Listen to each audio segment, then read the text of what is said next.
7 de setembro há uma expectativa grande, não é, em relação a essa data, as manifestações que estão agendadas, Sakamoto. E o presidente espera nessa data demonstrar força, né? Só que para São Paulo, mais cedo estava vendo a Folha de São Paulo noticiava, mais de 100 caravanas devem chegar para participar dessas manifestações de apoio ao presidente Bolsonaro. E eu quero entender na prática, Sakamoto, como é que você avalia a importância desse 7 de setembro, né? Quando fala-se de manifestações pró e contra Bolsonaro, o que isso pode representar daqui para frente, tendo em vista que algumas pautas dessas manifestações, é claro, a gente vai ter que acompanhar, mas fala aí sobre destituição de ministros do Supremo e outras pautas antidemocráticas. 7 de setembro pode representar o que na prática, né? Nesse contexto político conturbado que a gente já está vivenciando? Primeiro é importante a gente deixar claro, Diego, para quem está nos ouvindo, quem está nos vendo neste momento, que as pessoas, o povo que vai à rua para apoiar o Bolsonaro, não é um recorte fiel da população brasileira.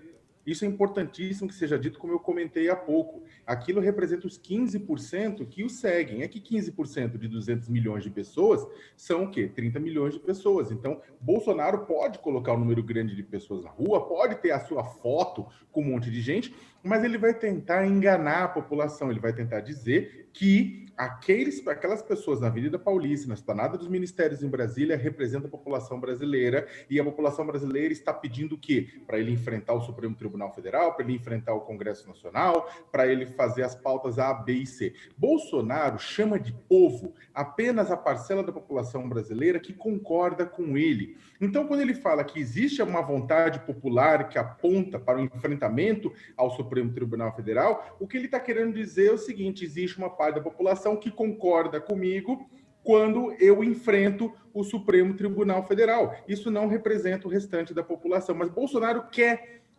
ele precisa dessa fotografia com uma Paulista cheia, né, para dizer para o Brasil e para o mundo que ele está correto, que o povo brasileiro está ao seu lado, quando não está. E o que significa isso, como você bem colocou?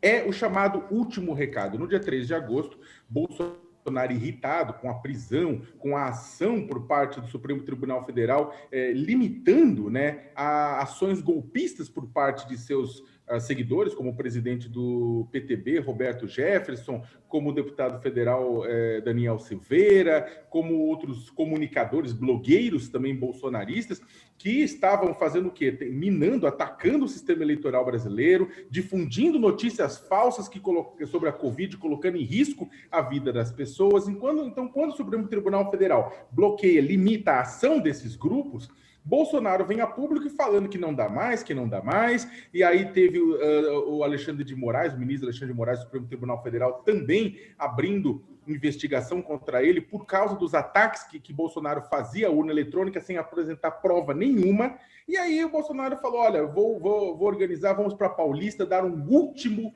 recado. Então, essa manifestação de 7 de setembro é o último recado que Bolsonaro quer dar. É um último recado? De maneira alguma. Mas é uma tentativa de Bolsonaro de, diante da redução de apoio que ele tem, e está caindo, você vai ver os números de Bolsonaro estão caindo, estão derretendo. Então, diante dessa redução, desse derretimento, é mostrar que ele tem força e apoio popular para se manter no governo.